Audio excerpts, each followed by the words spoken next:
அண்ணன் கவிதாஸ் அவர்கள் இங்கே பேசுகிற போது திருமாவளவன் அவர்கள் எந்த மேடையில் என்ன பேச வேண்டும் என்பதை அறிந்து பேசக்கூடியவர் என்று இங்கே பதிவு செய்தார். அது ஒரு வகையிலே இடமறிந்து பேசக்கூடியவர் என்று பாராட்டுவதைப் போல தோன்றினாலும் இங்கே அரசியல் பேசிவிடக் கூடாது என்கிற எச்சரிக்கையோடு அவர் அறிவுறுத்தி இருக்கிறார் என்றும் என்னால் புரிந்து கொள்ள முடிகிறது.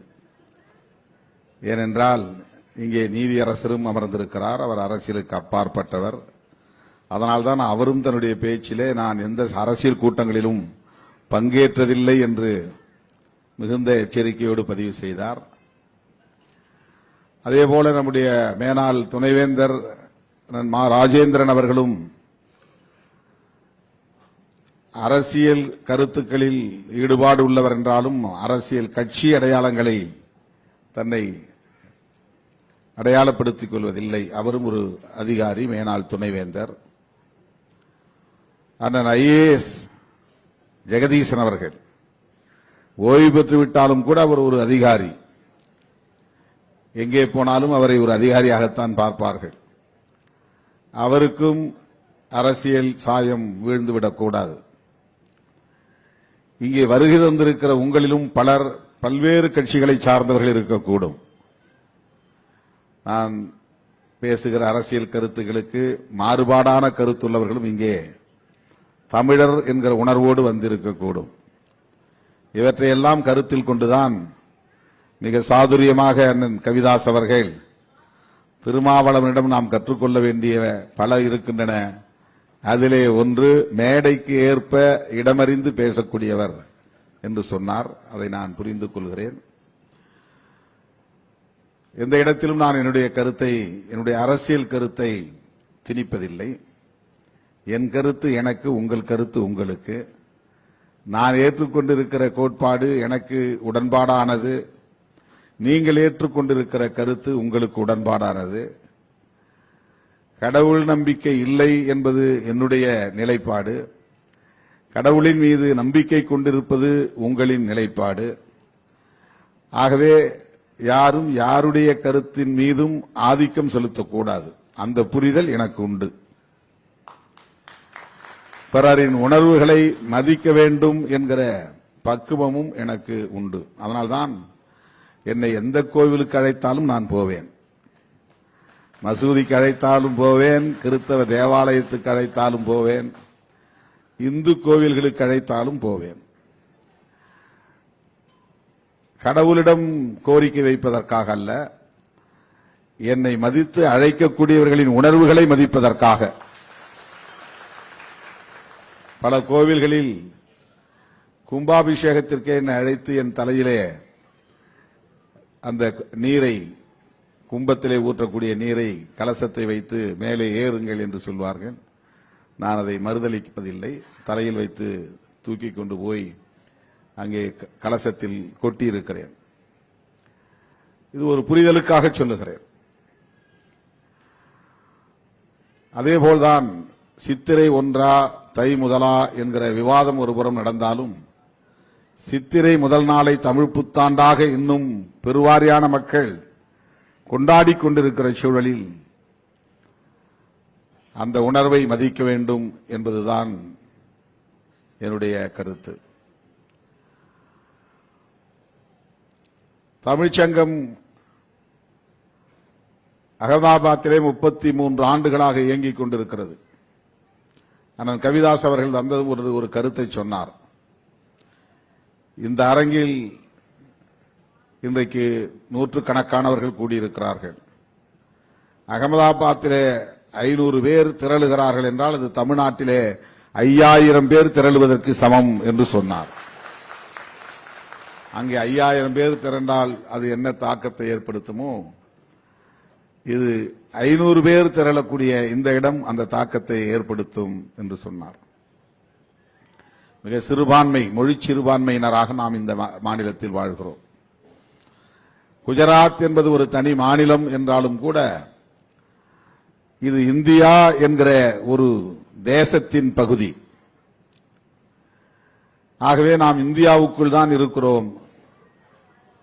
அரசமைப்பு சட்டத்தின் வரையறைப்படியான நம்முடைய தேசத்தில் நாம் இருக்கிறோம். ஆனாலும் கூட மொழிவழி மாநிலங்கள் பிரிந்திருக்கிற சூழலில் ஒவ்வொரு மாநிலத்திலும் மொழி சிறுபான்மையினர் உண்டு. தமிழ்நாட்டிலே குஜராத்திகள் சிறுபான்மையினர், சௌராஷ்டிர மொழியை பேசக்கூடியவர்கள் இருக்கிறார்கள், அங்கேயே தங்கி தலைமுறை தலைமுறையாக வாழக்கூடியவர்கள் இருக்கிறார்கள். தெலுங்கு பேசக்கூடியவர்கள் சிறுபான்மையினர், கன்னடம் பேசக்கூடியவர்கள் சிறுபான்மையினர். இப்படி மொழி சிறுபான்மையினர் தமிழ்நாட்டிலும் உண்டு. ஒவ்வொரு மாநிலத்திலும் தமிழர்கள் தமிழ் சிறுபான்மையினராக மொழி சிறுபான்மையினராக நாம் வாழ்ந்து கொண்டிருக்கிறோம். மொழி நமக்கான அடையாளமாக இருக்கிறது. உலகம் முழுவதும் மனித குலத்தில் முதன்மையான அடையாளமாக எது தென்படுகிறது என்றால் மொழிதான். மதம் என்பதெல்லாம் பின்னால் தான். மொழி என்பது மனித குலத்தின் தவிர்க்க முடியாத ஒரு அடையாளம் என்பதை விட அவனை வழிநடத்தும் ஆற்றல், தலைமுறை தலைமுறையாய் இணைத்து வைக்கும் ஒரு பேராற்றல், தவிர்க்க முடியாத ஒரு சக்தி, ஆற்றல்.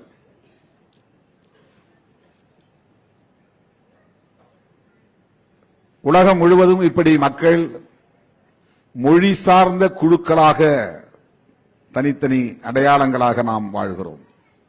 அதை ஆங்கிலத்திலே எத்னிசிட்டி என்று சொல்வார்கள். தமிழிலே தேசிய இனம் என்று நாம் சொல்லுகிறோம். மொழி சார்ந்த இன அடையாளம். வேறு எதற்கும் இனம் என்கிற சொல் பயன்படுத்தப்படுவதில்லை. சில பேர் சாதியை இனம் என்பார்கள், சில பேர் மதத்தையும் கூட இனம் என்று அடையாளப்படுத்த முயற்சிக்கிறார்கள். ஆனால் உண்மையில் உலகம் முழுவதும் மொழி சார்ந்த அடையாளம், அது இன அடையாளம், தேசிய இன அடையாளம் என்பது ஏற்கப்பட்ட ஒன்று. இன்னொரு இன அடையாளம் இருக்கிறது, மரபினம் என்று சொல்லுவார்கள். அதை ஆங்கிலத்தில் race, RAC, race, racial identity என்பார்கள். பல மொழிகளை பேசக்கூடியவர்களாக இருந்தாலும் ஒரு மரபு இனத்தை சார்ந்தவர்களாக இருப்பார்கள். இப்படி உலகம் முழுவதும் ஒட்டுமொத்தமாக மரபினம் என்று பார்த்தால் 5-6 வகைதான் மரபினங்கள் இருக்கும். ஆரியன் ரேஸ் என்று சொல்வார்கள், டிராவிடியன் ரேஸ் என்று சொல்வார்கள், மங்கோலியன் ரேஸ் என்று சொல்வார்கள். இப்படி மனித குலத்தை ரேஷியல் குரூப் என்று பார்த்தால் 5-6 குழுக்களாக அடையாளப்படுத்திவிட முடியும். இந்தியாவிலே 2 வகை இனம்தான் மனிதகுல வகை இனம். ஒன்று ஆரியன் ரேஸ், இன்னொன்று டிராவிடியன் ரேஸ். இதற்குள்ளே மொழி குழுக்கள், மொழி சார்ந்த பல்வேறு குழுக்கள் உண்டு. டிராவிடியன் ரேஸ் என்பதற்குள் தான் தமிழ் இனம் இருக்கிறது, தெலுங்கு, கன்னடம், மலையாளம், இந்த இனங்களும் தேசிய இனங்களும் உள்ளன. இந்த திராவிட மொழிகளை தாண்டிய பிற மொழிகளும் பல்வேறு காலகட்டங்களில் கலப்பு மொழிகளாக மாறி இந்த மண்ணில் பல பேசப்படுகின்றன. இந்தி என்பது ஒரு தொன்மை வாய்ந்த மொழி அல்ல. இடைக்காலத்திலே பல மொழிகளின் கலப்பால் உருவானது. தொன்மை வாய்ந்த மொழிகள் செம்மொழிகள் என்று உலகம் தழுவிய அளவிலே 6 மொழிகளைத்தான் அடையாளப்படுத்துகிறார்கள். கிரேக்கம், லத்தீன், ஹீப்ரு என்கிற எபிரேயம், சீனம், சமஸ்கிருதம், தமிழ். இந்த 6 மொழிகளைத்தான் உலகளாவிய அளவில் செம்மொழிகள் என்று அழைக்கிறார்கள். இதற்கு பல வரையறைகள் உள்ளன. குறைந்தது 1000 ஆண்டுகளுக்கு மேலான நீண்ட நெடிய வரலாறு கொண்ட ஒரு மொழி. தொன்மை அதிலே மிக முக்கியமானது. அதன் பிறகு அது இலக்கிய வளம் கொண்டதாக இருக்க வேண்டும். இலக்கணமும் வரையறுக்கப்பட்ட ஒரு மொழியாக இருக்க வேண்டும் போன்ற சில வரையறைகள் உள்ளன. மனிதன் தோன்றிய காலத்தில் இன்றைக்கு இருப்பதை போன்ற தொடர்புகளை கொண்ட சமூகமாக பூ உலகம் முழுவதும் ஒரு இணைக்கப்பட்ட பிணைக்கப்பட்ட உறவுகளை கொண்ட சமூகமாக மனிதகுலம் இல்லை. ஆங்காங்கே குழு குழுவாக வாழுகிறார்கள். அந்த குழுக்களிடையே மொழி என்பது முக்கியமான ஒரு இணைப்பாக இருக்கிறது. ஒரே ஒலியை உச்சரிக்கக்கூடிய மக்கள் ஒருவருக்கொருவர் கருத்துக்களை பகிர்ந்து கொள்ளுகிறவர்கள், அதன் அடிப்படையிலே இணைந்து வாழக்கூடிய ஒரு தொகுதி. அது காலப்போக்கில் பேச்சு மொழியாக இருந்து பின்னாளில் எழுத்து மொழியாக மாறி அதன் பிறகு அது இலக்கிய மொழியாகவும் வளர்ந்து பின்னர் அதற்கான இலக்கணமும் வளர்ச்சி அடைந்து ஒட்டுமொத்தமாக அந்த இனத்தின் வரலாற்று செல்வங்கள் அனைத்தையும் அது உள்வாங்கிக் கொள்கிற ஒரு களஞ்சியமாக மாறுகிறது. வரலாற்று களஞ்சியமாக மாறுகிறது மொழி. மொழிதான் நம்முடைய தொன்மையை அடையாளப்படுத்துகிறது. மனிதன் வாழ்க்கை 100 ஆண்டுகள் தான். ஆனால் இந்த மொழியை பேசத் தொடங்கிய மனிதன் பல 1000 ஆண்டுகளுக்கு முன்னாலேயே தோன்றி அவன் மறைந்து போய்விட்டான். ஆனால் அந்த தொடர்ச்சி, இன தொடர்ச்சி தலைமுறை தலைமுறையாக நாம் இன்றைக்கும் வாழ்ந்து கொண்டிருக்கிறோம்.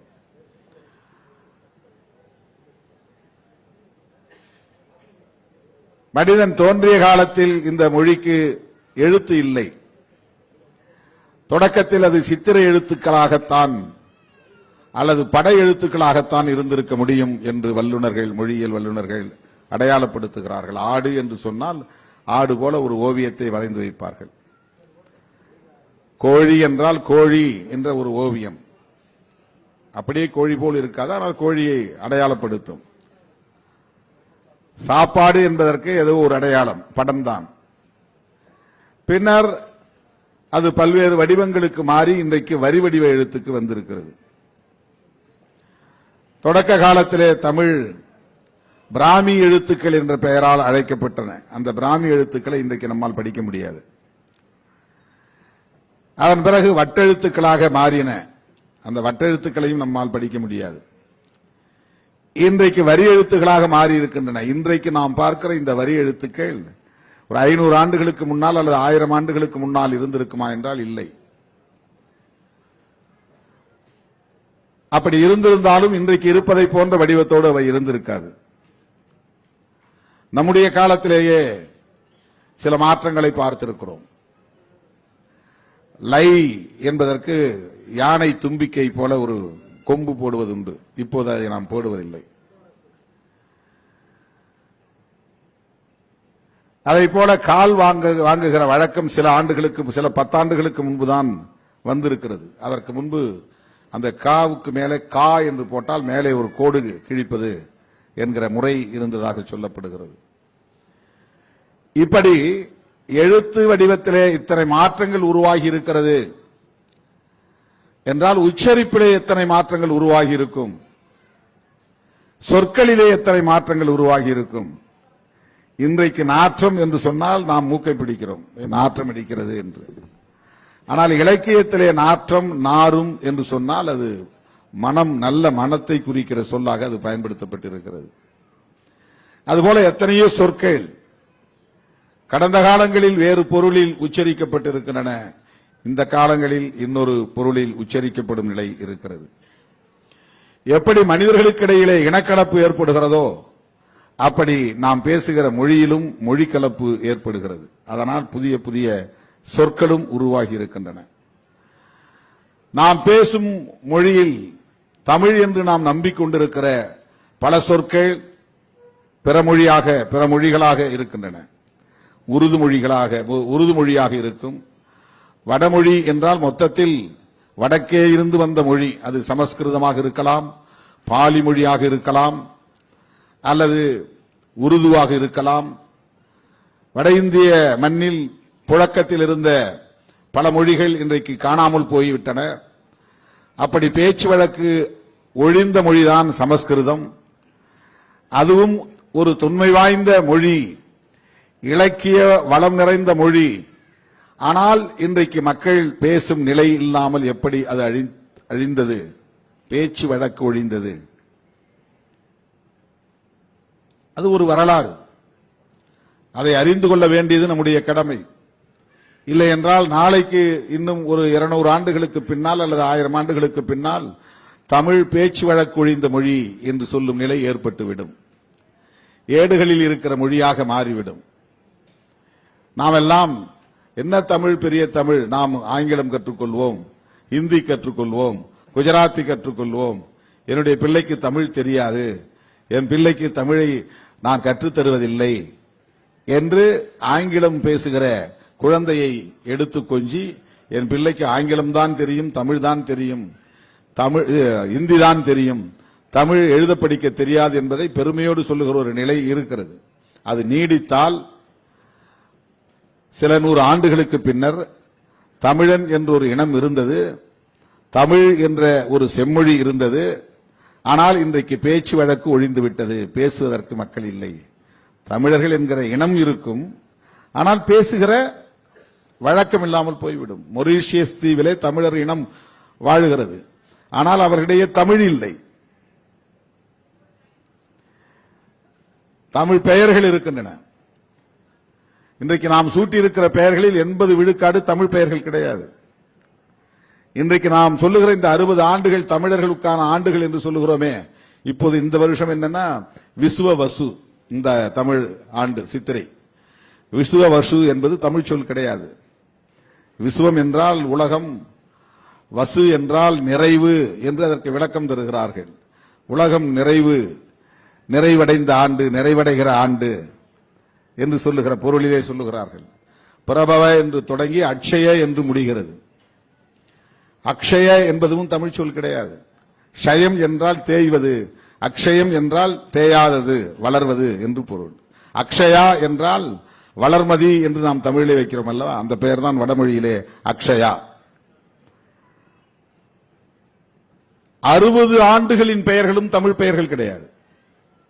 அதனால்தான் இது தமிழர் புத்தாண்டாக இருக்க முடியாது என்று சில அறிஞர்கள் சொல்லுகிறார்கள். அதற்கு ஏதோ பல கதைகள் எல்லாம் சொல்லுகிறார்கள். நாம் வைக்கிற அத்தனை பெயர்களும், பிள்ளைகளுக்கு வைக்கிற பெயர்கள் பெரும்பாலும் தமிழ் பெயர்கள் இல்லை. இப்போது மிகவும் மோசமாக அது மாறி வருகிறது. வாயிலே நுழையாத என்னென்னவோ பெயர்களை சொல்லுகிறார்கள். காலப்போக்கிலே இந்த இனத்தின் ஜீன் தமிழ் என்கிற மரபு அணுக்களை கொண்டிருக்கும். ஆனால் இவன் வாழ்க்கையின் கலாச்சாரம், அந்த பண்பாடு, உடை, நடை, பேச்சு, மொழி எல்லாம் மாறி போய்விடும். அப்படி மாறிவிடக் கூடாது என்று நாம் ஏன் போராடுகிறோம்? மாறினால் என்ன? கம்யூனிகேஷன் அவ்வளவுதானே. தொடர்புக்கு ஏதோ ஒரு மொழி தேவை. மொழி தெரிந்தால் ஒரு கடையிலே வேலை செய்ய முடியும். இங்க குஜராத்தி தெரிந்தால் குஜராத் மாநிலத்திலே வாழ்ந்து விட போகிறோம். டெல்லிக்கு வட இந்திய மாநிலங்களுக்கு போனால் ஹிந்தி என் பிள்ளை கற்றுக்கொண்டால் அவன் அங்கே ஏதோ ஒரு கூலி வேலை கூட செய்து பிழைத்துக் கொள்வான். தமிழ் என்ன அவ்வளவு பெரிய கட்டாயம் என்று நாம் கேட்க தோன்றும். ஒரு மொழிக்கு அந்த மொழியை பேசுகிற மக்களுக்கு ஒரு நீண்ட நெடிய வரலாறு இருக்கிற போது அந்த வரலாறு அந்த இனத்தின் அறிவு சொத்தாக இருக்கிறது. அது ரொம்ப முக்கியமானது. அந்த அறிவு சொத்து அழிந்துவிடக் கூடாது.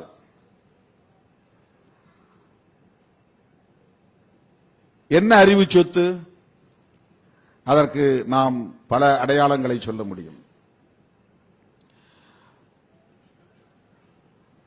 மொழி என்பது வெறும் கம்யூனிகேஷனுக்கான ஒரு கருத்தை பகிர்ந்து கொள்வதற்கான ஒரு கருவி அல்ல. ஒன்றை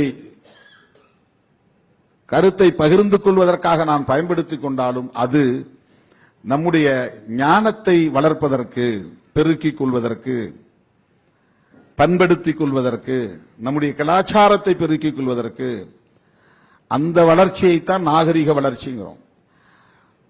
கீழடி நாகரிகம் அப்படின்னு நம்ம சொல்றோம். கீழடி என்றால் அது ஒரு இடம். அந்த இடத்திலே அகழாய்வு நடந்தது.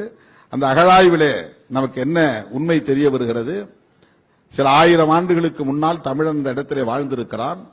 அப்படி வாழ்ந்த அந்த தமிழனிடத்தில் அவன் நகர்ப்புற வாழ்வை கொண்டவனாக இருந்திருக்கிறான்.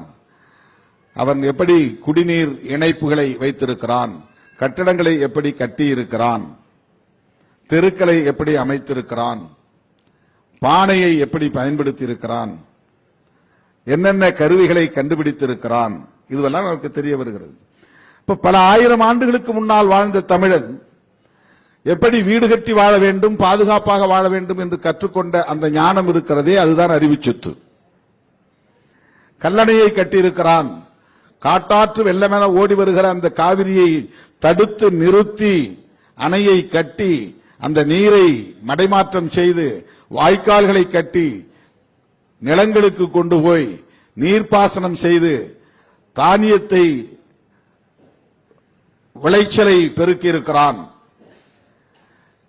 இந்த ஞானம் இருக்கிறதே, ஏதோ ஆறு ஓடுது, வீடுகளை அடிச்சிட்டு போகுது, ஏதோ வாழ்ந்தோம் அப்படின்னு இல்லாம அந்த குறுக்கை அணை கட்டுவதற்கு அவன் எடுத்த முயற்சியும் அதில் கண்ட வெற்றியும் அவனுடைய ஞானத்தின் அடையாளம். அது தமிழனுக்கு இருந்த ஒரு ஞானம். அது இன்றைக்கு நமக்கு பயன்படுகிறது, நாளைக்கும் பயன்படுகிறது. இப்ப நம்ம எல்லா உணவையும் பயம் இல்லாம சாப்பிடுறோம். இந்த உணவு விஷமற்றது என்பதை நம்முடைய முன்னோர் தானே கண்டுபிடித்தார்கள், நாம் கண்டுபிடிக்கவில்லையே. பயமில்லாம சாப்பிடுறோம். இப்படி சமைக்க வேண்டும் என்கிற சமையல், இப்படி ஒவ்வொரு மொழி குடும்பத்திற்கும் ஒவ்வொரு மனித குலத்திற்கும் இப்படி ஒரு வரலாறு இருக்கிறது. மொழி வரலாறும் இருக்கிறது. அவனுடைய வாழ்வாதார கலாச்சாரம் என்கிற அந்த வாழ்வை ஒட்டிய கலாச்சாரம் என்பது, இதுதான் கலாச்சாரம் என்பது, இதுதான் நாகரிகம் என்பது. இந்த அறிவு சொத்து ஒரு இனத்தின் சொத்தாக நீடிக்கிற வரையில் அந்த இனம் தன்மானத்தோடு தலைநிமிர்ந்து வாழ முடியும். இல்லை என்றால் எந்த மண்ணிலே நீ வாழ்கிறாயோ அந்த மண்ணில் மூன்றாம் தர மக்களாக, நாலாம் தர மக்களாக, பிற மொழியை மக்களோடு இணங்கி வாழ முடியாத ஒரு சமூகமாக அடிமைப்படுத்தப்படும் நிலை தொடரும் அல்லது சிதறும் நிலை உருவாகும். ஒரு குழுவாக, ஒரு கம்யூன் லைஃப், ஒரு குழு சார்ந்த வாழ்க்கை இல்லாமல் சிதறி போகும். எனவேதான் மொழியை பாதுகாக்க வேண்டும். மொழியை பாதுகாப்பதன் மூலம் இனத்தை பாதுகாக்க முடியும். இனத்தை பாதுகாப்பதன் மூலம் அந்த இனத்தின் எதிர்காலத்தின் பாதுகாப்பை உறுதிப்படுத்த முடியும். உலகம் முழுவதும் இனம் இப்படித்தான் தன்னுடைய அடையாளங்களை தக்க வைத்துக் கொள்ள போராடுகின்றன. இது வெறும் மொழிவெறி அல்ல. நம்முடைய தலைமை தாங்கிய ஐயா நீதியரசர் அவர்கள் பல குறள்களை, திருக்குறள்களை எடுத்து இங்கே சொன்னார். அந்த திருக்குறள் திருவள்ளுவன் என்கிற ஒரு பேரறிஞனால் தமிழனுக்காக மட்டுமா எழுதப்பட்டது? திருக்குறளை படித்தால் இது ஒரு குறிப்பிட்ட இனத்துக்கானது அல்லது ஒரு குறிப்பிட்ட மதத்துக்கானது, பைபிள் என்றால் கிறிஸ்தவர்களுக்கானது என்று சொல்லிவிட முடியும், குர்ஆன் என்றால் இஸ்லாமியர்களுக்கானது என்று சொல்லிவிட முடியும். திருக்குறள் உலகம் முழுவதும் உள்ள அனைத்து மனித குலத்துக்குமானது, அது பொதுவானது. அதுல எந்த மொழி அடையாளம் கிடையாது, யாரையும் குறிப்பிட்டு ஒருவனுக்காக சொல்லப்பட்டதல்ல. கிறிஸ்தவ நம்பிக்கையாளர்களுக்காக பைபிள் இருக்கிறது, இஸ்லாம் நம்பிக்கையாளர்களுக்காக குர்ஆன் இருக்கிறது. அந்த இஸ்லாமியருக்கும் பொதுவானது, கிறிஸ்தவர்களுக்கும் பொதுவானது, இந்துக்களுக்கும் பொதுவானது, அனைத்து மொழியை பேசக்கூடிய மாந்த குலத்துக்கே பொதுவானது திருக்குறள். உலகம் முழுவதும் வாழக்கூடிய மாந்த குலத்துக்கு வழிகாட்டக்கூடிய அறநெறி கருத்துக்களை சொல்லுகிற ஆற்றல் திருவள்ளுவர் என்கிற ஒரு தமிழனுக்கு இருந்தது என்று சொல்லுகிறோமே, அந்த பெருமைதான் தமிழனின் பெருமை, தமிழ் இனத்திற்கான பெருமை. என்றோ எப்போதோ 2000 ஆண்டுகளுக்கு முன்னர் தோன்றிய திருவள்ளுவன் எழுதிய அந்த திருக்குறள் இன்றைக்கு திருமாவளவனுக்கு ஒரு தலைநிமிர்வை தருகிறது. தமிழன் என்று சொல்லிக் கொள்வதிலே ஒரு பெருமை ஏற்படுகிறது. இப்பேற்பட்ட ஒரு அறிவு வம்சத்தோடு தொடர்புடையவர்கள் நாங்கள், ஞான வம்சத்தோடு தொடர்புடையவர்கள் நாங்கள், அந்த மரபோடு தொடர்புடையவர்கள் நாங்கள் என்று சொல்லிக் கொள்கிற அந்த பெருமை இருக்கிறதே, அது என்னை ஒரு நிலையிலும் எந்த நிலையிலும் தாழ்த்தி விடாது, தாழ்வு மனப்பான்மையை தராது. ஒன்றை சொல்லி நான் முடிக்க விரும்புகிறேன். அண்ணன் கவிதாஸ் அவர்கள் எழுந்து நடமாடுகிறார், சீக்கிரம் முடியுங்கள் என்று அதற்கான அடையாளம்.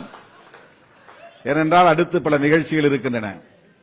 தோழர்களே, இங்கே கணியன் பூங்குன்றனாரை பற்றியும் பேசினார்கள். அவர் சங்க காலத்து புலவர்களுள் ஒருவர் என்று நாம் வரலாற்றில் பார்க்கிறோம். சங்ககாலம் எது என்று சொல்லுவதிலே நிறைய மாற்று கருத்துக்கள் இருக்கின்றன. ஆனால் கிமு 300 இருந்து கிபி 200க்கு இடைப்பட்ட அந்த 500 ஆண்டு காலத்தை கடைச்சங்க காலமாக சொல்லுகிறார்கள். அப்படின்னா 2300 வருஷங்களுக்கு முன்னர் சங்கம் இருந்திருக்கிறது. அந்த சங்க காலத்தை சார்ந்த கணியன் பூங்குன்றன், இது ஒரு காரண பெயர். அவருடைய பெயர் என்னங்கிறது யாருக்கும் தெரியல. அவரு கணியன்னா ஜோதிடம் சொல்லக்கூடிய ஒருவர், அந்த அடையாளத்தோடு சொல்லுகிறார்கள். பூங்குன்றம் என்பது ஒரு ஊரின் பெயர் அல்லது இடத்தின் பெயர் என்று சொல்லுகிறார்கள். திருவள்ளுவர் என்பதே அவருடைய உண்மையான பெயர் என்று யாரும் உறுதிப்படுத்தவில்லை. வள்ளுவர் என்று சொல்லுகிறார்கள். அவர் வள்ளுவர் என்கிற சமூகம் கூட கணியன் என்கிற சமூகம் தான், ஜோதிடம் சொல்லுகிற சமூகம் தான். திரு என்பது அடைமொழி. திருவள்ளுவர் என்பது கூட இப்ப திருமாவளவன் என்று எனக்கு பெயர் வைத்திருப்பதை போல குறிப்பான பெயர் கொண்ட ஒரு நபர் என்று சொல்ல முடியவில்லை. என்றாலும் நாம் திருவள்ளுவரை ஒரு அடையாளமாக ஏற்றுக்கொண்டோம். அதை போல கணியன் பூங்குன்றன் அவர் யாதும் ஊரே யாவரும் கேளீர் என்ற ஒரு பாடலை எழுதியிருக்கிறார். புறநானூற்றிலே வருகிறது.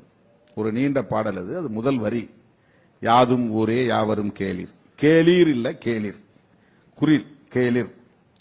கேளீர் என்றால் கேளுங்கள் என்று பொருளாகிவிடும். கேளிர் என்று குறிலோடு சொன்னால் உறவினர் என்று பொருளாகும்.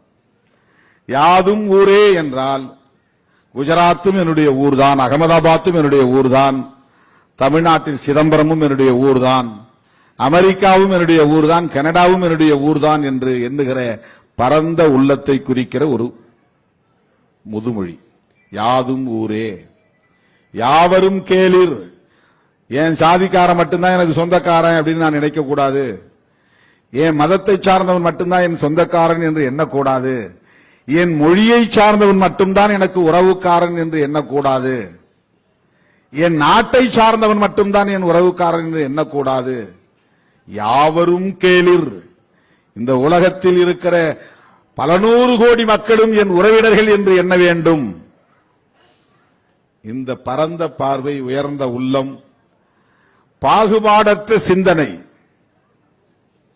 டிஸ்கிரிமினேஷனே கிடையாது, பாகுபாடற்ற சிந்தனை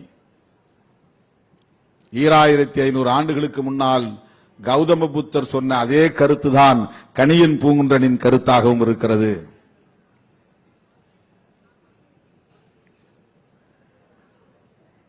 ஒரே சிந்தனை. மனிதகுலம் இந்த பாகுபாடுகளால் முரண்பட்டு மோதிக்கொள்கிறது, வன்முறைகளில் ஈடுபடுகிறது. வெறும் நாட்டுக்காகவும் அரசுக்காகவும் இங்கே யுத்தம் நடக்கவில்லை. சாதியின் பெயராலும், மதத்தின் பெயராலும், தேசத்தின் பெயராலும் வன்முறைகள் வெடித்திருக்கின்றன. மனிதர்கள் தங்களுக்குள் மோதிக்கொண்டு லட்சக்கணக்கிலே கோடிக்கணக்கிலே மாய்ந்து போயிருக்கிறார்கள், அழிந்து போயிருக்கிறார்கள். இப்படிப்பட்ட இந்த பகைமைக்கு பாகுபாடுகள் தான் காரணமாக இருக்கிறது. வேறுபாடு என்பது வேறு, பாகுபாடு என்பது வேறு. ஆண் பெண் என்பது வேறுபாடு, ஆண் உயர்ந்தவன் பெண் தாழ்ந்தவள் என்பது பாகுபாடு. குட்டை நெட்டை என்பது வேறுபாடு, கருப்பு வெள்ளை என்பது வேறுபாடு, பகல் இரவு என்பது வேறுபாடு, இனிப்பு கசப்பு என்பது வேறுபாடு. ஆனால் பிறப்பால் நான் உயர்ந்தவன், பிறப்பால் இவன் தாழ்ந்தவன் என்கிற அந்த பாகுபாடு இருக்கிறது, டிஸ்கிரிமினேஷன். அதுதான் சகோதரத்துவத்திற்கு எதிரானது, சமத்துவத்திற்கு எதிரானது. அந்த சகோதரத்துவத்தை சொல்லுகிற ஒற்றை வரிதான் யாதும் ஊரே யாவரும் கேளிர். இதுதான் தமிழின் பெருமை, தமிழனின் பெருமை. அதற்கு அடுத்த வரியிலே அவர் சொல்லுகிறார், தீதும் நன்றும் பிறர் தரவாரா. உனக்கு தீங்கு வந்தாலும் நல்லது நடந்தாலும் அதற்கு இன்னொருவன் காரணமாக இருக்க முடியாது, நீதான் அதற்கு பொறுப்பாக இருக்க முடியும். இதை உணர்ந்து கொள்ள வேண்டும். யாதும் ஊரே யாவரும் கேளிர், தீதும் நன்றும் பிறர் தரவாரா. இந்த பாடல் நீளமாக போகிறது. கடைசியா முடிக்கிறார், பெரியாரை வியத்தலும் இளமே, சிறியாரை இகழ்தல் அதனினும் இளமே. நீ இந்த வாழ்க்கை இயல்பானதுதான், துன்பம் இருந்தால் இன்பம் இருக்கும், தீதும் நன்றும் பிறரால் வராது, எல்லா ஊரும் என் ஊர்தான், எல்லா மக்களும் என் உறவுதான் என்று உணர்ந்து தெளிந்து நீ வாழ கற்றுக்கொண்டால் ஒருவனை பெரிய ஆள் என்றும் நீ வியந்து அவன் முன்னால் மண்டியிட வேண்டிய தேவை இருக்காது. ஒருவனை உன்னை விட கீழான ஆள் என்று இகழ்ந்து பேசுகிற நிலையும் ஏற்படாது. நீ இயற்கையோடு இயைந்து வாழ கற்றுக்கொள்வாய் என்று கணியன் பூங்குன்றன் சொல்கிறார். இது எவ்வளவு பெரிய தத்துவம், இது எவ்வளவு பெரிய வழிகாட்டுதல். இது தமிழனின் சொத்து, அறிவு சொத்து. தமிழ் அழிந்தால் இந்த ஞானம் அழிந்துவிடும், இந்த செல்வம் அழிந்துவிடும். இனம் அழிந்தால் தமிழ் அழியும், தமிழ் அழிந்தால் இந்த தத்துவம் அழிந்துவிடும், இந்த ஞான செல்வம் அழிந்துவிடும். இதை காப்பாற்ற வேண்டும், பாதுகாக்க வேண்டும். எனவே தமிழனின் பெருமை என்பது வெறும் மொழி அடையாளத்துடன் கூடிய ஒரு பெருமை அல்ல. இந்த நீண்ட நெடிய பாரம்பரியம் உள்ள அறிவு சொத்துக்கான அடையாளம்தான். நாம் ஒரு ஞான வம்சத்தை சார்ந்தவர்கள் என்கிற அந்த பெருமைதான் தமிழனின் பெருமை. அதிலே அடிக்கோடிட வேண்டியது சகோதரத்துவமும் சமத்துவமும் தான் தமிழனின் கலாச்சாரம், தமிழனின் உயரிய தத்துவம், தமிழனின் உயரிய நாகரிகம். தமிழன் என்றால் அவனிடத்தில் சகோதரத்துவம் இருக்கும், சமத்துவம் இருக்கும் என்று நிலைநாட்டினால்தான் நாம் தமிழர்கள் என்று சொல்லிக் கொள்வதிலே பொருள் இருக்கிறது என்பதை உணர்ந்து இணைந்து இயங்குவோம் என சொல்லி அனைவருக்கும் வாழ்த்துக்களை கூறி இந்த வாய்ப்புக்கு நன்றி கூறி முடிக்கிறேன். நன்றி, வணக்கம்.